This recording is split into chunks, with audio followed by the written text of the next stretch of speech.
अस्सलाम वालेकुम फ्रेंड्स, मैं सुफियान अली और आप देख रहे हैं हमारा यूट्यूब चैनल नॉलेज गेट। तो दोस्तों आज हम बात करेंगे दुनिया के कोल्ड ड्रिंक के नंबर 1 ब्रांड कोका कोला की मार्केटिंग स्ट्रेटजीज के बारे में, इसकी मार्केटिंग कैंपेन्स और मार्केटिंग एड्स के बारे में जो वक्तन फक्तन ये लॉन्च करते रहे हैं। वो एड्स, वो कैंपेन जिन्होंने कोका कोला की जो वर्थ है वो बिलियंस डॉलर में पहुंचाई, वो एड्स हम डिस्कस करेंगे और इसकी मार्केटिंग स्ट्रेटजीज जो हैं वो डिस्कस करेंगे। वीडियो शुरू होने से पहले अगर आपने अभी तक हमारा चैनल सब्सक्राइब नहीं किया तो काइंडली भी कर दें और बेल आइकन जरूर प्रेस कीजिएगा ताकि हमारी हर नई आने वाली वीडियो आप तक पहुंच सके। वीडियो देखने के बाद अगर आपको वीडियो पसंद आए तो अपने दोस्तों के साथ शेयर जरूर कीजिएगा। जी तो सबसे पहले हम बात करते हैं उन कैंपेन्स, उन एड्स के बारे में जो कोका कोला ने लॉन्च की। तो वो इतनी ज्यादा हिट हुई, इतनी ज्यादा वायरल हुई कि उनका कस्टमर ही उनके प्रोडक्ट, उनके ब्रांड को प्रमोट करना शुरू हो गए। जी तो सबसे पहला पॉइंट, ठंडा मतलब कोका कोला वालों ने एक कैंपेन लॉन्च की जिसमें उन्होंने एक एड्स की सीरीज बनाई जिसमें ब्रांड एम्बेसडर के तौर पर आमिर खान ने काम किया था। आमिर खान और बाकी जो एक्टर उसमें काम कर रहे थे वो बार बार एड्स में यही बात करते थे, ठंडा मतलब कोक। वो एड्स ये थी, लेके जाओ ये बाल की जगह चले ठंडा दे देख क्या रहा है बाहर है ना ये। अबे तो आदमी है कि अंडा, तेरे से ठंडा मांगा ना ठंडा। ये बिना टेरेस की बिल्डिंग फोड़ू के एन बम, हाँ तेरे से ठंडा मांगना क्या ला रहा है भाई? लेकिन ठंडा ही तो है। अबे फ्लावर पॉट, ठंडा मतलब कोका कोला, समझा? ठंडा मतलब कोका कोला। हाँ अब बोल, ठंडा मतलब कोका कोला। ठंडा मतलब कोका कोला। हाँ ठंडा मतलब कोका कोला।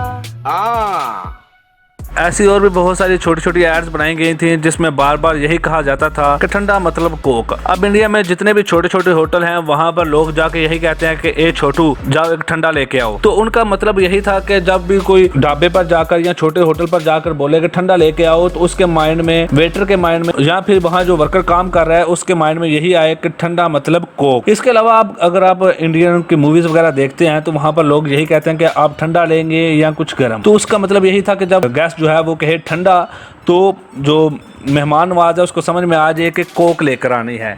तो ऐसा ही उन्होंने वो कस्टमर के माइंड को टारगेट किया और उन्होंने एक पोजीशनिंग स्टेटमेंट बनाई कि ठंडा मतलब कोक, ताकि जो भी ठंडे का नाम ले वो जाकर कोक ही लेकर आए। Second campaign is Coca Cola machine. Coca Cola वालों ने एक और कैंपेन ये लॉन्च की थी कि उन्होंने बड़े बड़े मॉल्स में कोक की मशीन लगा दी थी जिसमें आपने करना ये होता था कि अगर आप उसके सामने डांस करते थे या कोई टास्क परफॉर्म करते थे तो आपको फ्री में कोल्ड ड्रिंक मिलती थी। कुछ मॉल्स में उन्होंने एक ऐसी मशीन लगाई थी जब आप मशीन को हग करते थे तो मशीन जो है आपको फ्री में एक कोल्ड ड्रिंक देती थी। कोक की मशीन लगाने का मकसद ये था कि कोक वाले जो है वो अपने लिए ट्रैफिक जनरेट कर सकें और एक वर्ड्स ऑफ माउथ जनरेट कर सकें। और ऐसा हुआ भी। जब एक बंदा वहाँ खड़े होकर डांस कर रहा होता था तो लोग जो है वो देखा देखी वहाँ पर जमा होना शुरू हो जाते थे और साथ उसका खड़ा दोस्त जो है वो वीडियो बनाकर सोशल मीडिया पर अपलोड कर देता था। तो उस वक्त जो है वो मशीन को हग करने से या फिर डांस करने से उन्हें एक फ्री कोक तो कस्टमर को मिल रही थी, लेकिन वो कस्टमर जाने अनजाने में उन्हीं की प्रोडक्ट को प्रमोट भी कर रहा था। तो इस तरह कोक जो है वो फ्री ऑफ कॉस्ट बिल्कुल चीप रेट पर अपनी जो है वो मार्केटिंग कर रहा था। उनकी ये कैंपेन बहुत सक्सेसफुल भी रही और बहुत ज्यादा वायरल भी हुई। ये थी उनकी सेकंड कैंपेन। अब बात करते हैं उनकी तीसरी कैंपेन के बारे में। Third Coca Cola campaign is name on bottle. इस एड और कैंपेन से आप में से बहुत सारे लोग वाकिफ होंगे। कोक वालों ने ये किया था कि उन्होंने बहुत सारे countries like Pakistan, India, USA और दूसरे कंट्रीज में पहले रिसर्च की। उन्होंने देखा कि कौन से नाम ऐसे कॉमन हैं जो कि बहुत ज्यादा यूज होते हैं। लाइक पाकिस्तान में अली, सैयद, जट, आयशा, आलिया, ऐसे नाम बहुत ज्यादा कॉमन है और बहुत ज्यादा यूज होते हैं। तो जो ज्यादा कॉमन नेम थे उन्होंने उनको अपनी बोतल पर प्रिंट करके मार्केट में लॉन्च कर दिया और उन्हें सेल करना शुरू कर दिया। अब अगर आप दुकान से बोतल परचेज करने जाते हैं तो सामने स्प्राइट, कोक, पेप्सी और फांटा वगैरह की बोतल सामने लगी हुई है, तो आप कौन सी बोतल को प्रेफर करेंगे? पहले आप उस बोतल को प्रेफर करेंगे जिस पर आपका नाम लिखा होगा। इवन कि मैं भी ऐसे करूंगा, जिस पर मेरा नाम लिखा होगा मैं उस बोतल को उठा लूंगा। इससे ना सिर्फ ये हुआ था कोक वालों को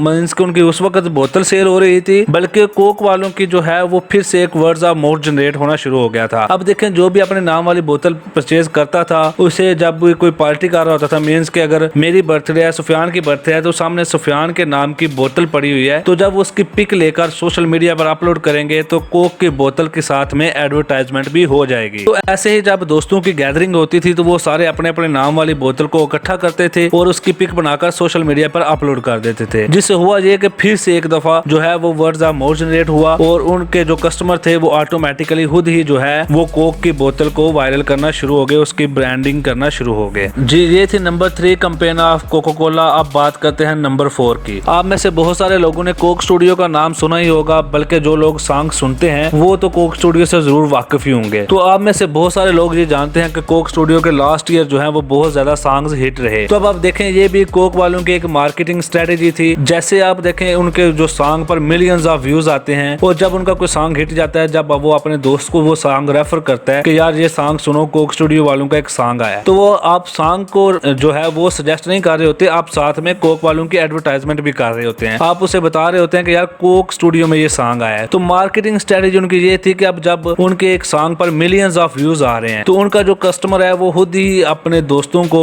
और अपने जो भाई बहन है उन्हें सजेस्ट कर रहा है कि कोक स्टूडियो का सॉन्ग सुनो। तो साथ में जब वो कोक लफ्ज लगाता है तो उनकी जो प्रोडक्ट की एडवर्टाइजमेंट है वो खुद बाहुद हो जाती है। तो अब millions of views last year उनके सॉन्ग्स पर आए, तो अब आप खुद देखें कि उन्होंने थोड़ी सी स्पॉन्सरशिप देकर कितनी ज्यादा फ्री में एडवर्टाइजमेंट करवा ली है। तो ये भी उनकी एक मार्केटिंग स्ट्रेटेजी थी जो कि बहुत ज्यादा पाकिस्तान में सक्सेसफुल रही। इनके एक और कैंपेन बहुत ज्यादा वायरल हुई जिसको इन्होंने नाम दिया हुआ था कोक इन वैन। इस कैंपेन में कोक ब्रांड ऐसा करते थे कि जहां पर ज्यादा भीड़ होती थी वहां पर ये अपनी वैन लेकर पहुंच जाते थे। लाइक पाकिस्तान में आपने देखा होगा, जब मेला लगता है या फिर किसी का उर्स होता है तो वहां पर बहुत ज्यादा भीड़ होती है, तो वहां पर ये जो है अपनी वैन लेकर पहुंच जाते थे और वहां पर जाके करते थे कि एक सर्कल सा होता था, वहां पर आपने जो है वो निशाना लगाना होता था या फिर कोई और ऐसा टास्क होता था जिसको आपने पूरा करना होता था। जब आप वो टास्क पूरा कर लेते थे तो जो कोक की वैन लेकर वहां गए होते थे वो आपको एक गिफ्ट में या कोई बोतल कोक की देते थे या फिर कोक की शर्ट या फिर कोक के स्टिकर या फिर कोक के रिलेटेड ही कुछ ऐसा गिफ्ट देते थे। उससे ये होता था कि देखें, जब वो आपको चीप रेट पर मीन्स के आप शर्ट देखें कितने की होगी, 200-250 की होगी या 500 की होगी, तो वो आपको एक शर्ट देते थे और आप वो शर्ट पहनकर वहीं उसी भीड़ में घूमते थे या फिर घर लेकर आ जाते थे, उसकी पिक लेकर सोशल मीडिया पर अपलोड करते थे, फेसबुक व्हाट्सएप वगैरह पर लगाते थे। तो वो 200-400 में उन्होंने देखे, आपको तो 200-400 की मिली, लेकिन उनकी एडवर्टाइजमेंट आपने खुद कितने लोगों को जाकर उनकी शर्ट दिखाई और कोक वालों का वो जो ब्रांड था, वो लोगो था, वो जाकर दिखाया। तो उनकी ये जो थी, वहां पर जब वो वैन लेकर जाते थे तो वहां लोग खुद बहुत फ्री में बोतल लेने के लिए या कोई गिफ्ट लेने के लिए जमा हो जाते थे और उनकी प्रोडक्ट की जो है वहां पर पिक्स लेकर अपलोड कर देते थे।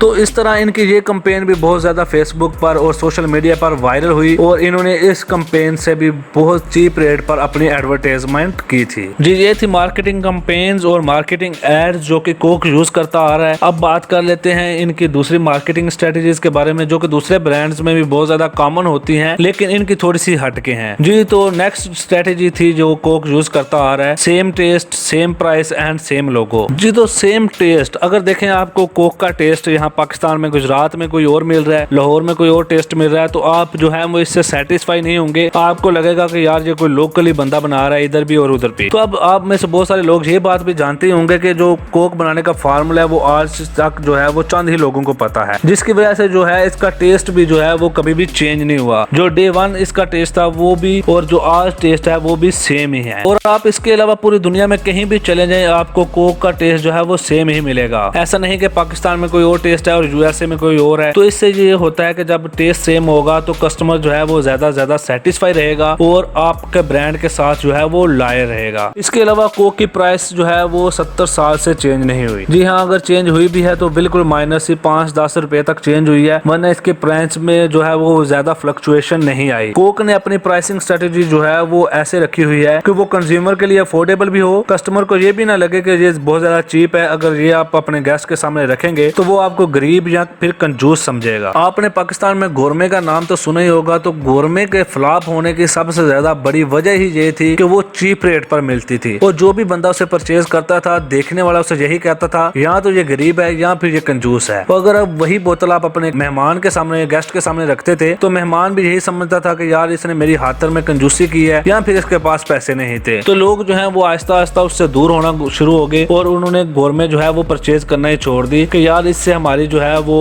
हम गरीब लगेंगे या फिर कंजूस लगेंगे। मगर कोक कोक की बात अलग है, उन्होंने देखे अपनी प्राइसिंग स्ट्रेटेजी ऐसे रखी हुई है कि आपके लिए अफोर्डेबल भी हो और दूसरा जो है वो आप परचेज करते हुए ये भी ना लगेंगे यार जब मैं अपने मेहमान के सामने रखूंगा तो वो ये ना सोचेगा कि यार मैंने कंजूसी की है या फिर मैंने जो है मेरे पास पैसे नहीं थे इसलिए मैं कोई सस्ती बोतल परचेज कर लाया हूँ। जैसे मैंने ऊपर बात की कि इनका टेस्ट भी अच्छा है, तो अभी मैंने आपको बताया कि इनकी प्राइसिंग स्ट्रेटेजी भी ऐसी है, तो इससे ये होता है कि कस्टमर जो है इनके साथ ज्यादा देर तक लाए रहता है और इन्हीं की प्रोडक्ट को ज्यादा प्रेफरेंस देता है। लोगो इनका जो है वो भी सेम ही है। आप अगर देखें, अगर आप कोक पीते हैं तो बहुत अरसे से इनका लोगो सेम ही है, क्योंकि देखें इस लोगो सेम होने से इनको ये फायदा होता है कि जब भी आप इस लोगो से मिलता जुलता कोई डिजाइन देखेंगे तो आपको कोक की याद आएगी। मेन जिसे हम मार्केटिंग जुबान में रिकॉल वैल्यू कहते हैं वो जनरेट होगी। आप जैसे ही कोक से मिलता जुलता डिजाइन देखेंगे आपके माइंड में वो रिकॉल वैल्यू देगा। जी ये थी इनकी मार्केटिंग स्ट्रेटेजीज जो कि इनके कस्टमर को इनके साथ ज्यादा देर तक लाए रखती हैं। इसके बाद इनकी दूसरी जो एक मार्केटिंग स्ट्रेटेजी है वो है testing different formula and getting feedback before selling. देखिए इसमें कोका कोला ये करता है कि वो जितनी भी प्रोडक्ट इन्होंने नई लॉन्च करनी होती हैं उसे थोड़ा सा बनाकर जो है पहले अपने टारगेट ऑडियंस को टेस्ट करवाते हैं, देन उनसे फीडबैक लेते हैं कि उन्हें ये प्रोडक्ट कैसी लगी, अच्छी थी, बुरी थी या फिर एवरेज थी। अगर तो कस्टमर इन्हें कहता है कि ये प्रोडक्ट अच्छी है, आप लॉन्च करें, हम परचेज करेंगे, देन इस पर ये फर्दर प्रोसेस करते हैं और इसे मार्केट में लॉन्च करते हैं। अगर वो कस्टमर इसे रिजेक्ट कर देता है तो उसे बनाते ही नहीं, उसे सेल ही नहीं करते। इससे इन्हें दो फायदे ये होते हैं। पहला फायदा तो ये होता है कि कस्टमर जो है इनके साथ वो ये समझता है कि इनके डिसीजन में हम इन्वॉल्व थे, ये हमारा ख्याल रखते हैं। दूसरा इनका फायदा ये होता है कि इनकी जो कॉस्ट आनी होती है, देखें अगर ये पहले ही प्रोडक्ट को बनाकर मार्केट में सेल करके देन कस्टमर से फीडबैक लें और कस्टमर से रिजेक्ट कर दे तो इनको कितना ज्यादा लॉस होगा, मैन्युफैक्चरिंग कास्ट, मार्केटिंग कास्ट वो सारी जाया जाएगी। लेकिन ये पहले ही फीडबैक ले लेते हैं जिससे इनकी सारी कास्ट जो है वो बच जाती है। जी तो फ्रेंड्स ये थी आज की हमारी वीडियो। उम्मीद करता हूँ कि आपको ये वीडियो पसंद आई होगी। अगर पसंद आई है तो please like, share and comment जरूर कीजिएगा और अगर अभी तक हमारा चैनल सब्सक्राइब नहीं किया तो वो भी सब्सक्राइब जरूर कीजिएगा। इसके अलावा हमने Amazon.com और Zara ब्रांड के बारे में, उनकी मार्केटिंग स्ट्रेटेजीज के बारे में ऑलरेडी वीडियो बनाई हुई है। अगर आप वो देखना चाहते हैं तो उनका लिंक मैंने डिस्क्रिप्शन में डाल दिया है, आप वहां से देख सकते हैं। और इनके अलावा हमने मिस्टर जेफ बेजोस जो कि दुनिया के अमीर तरीन इंसान हैं, इलॉन मस्क और वॉरेन बफेट के बारे में, उनकी बायोग्राफी के बारे में सारी वीडियोस जो हैं वो बनाई हुई हैं। आप वो वीडियोस भी हमारे चैनल से देख सकते हैं। हमारी नेक्स्ट वीडियो आने तक हमारे साथ रहिएगा। Thanks for watching, thanks for your support. Allah Hafiz.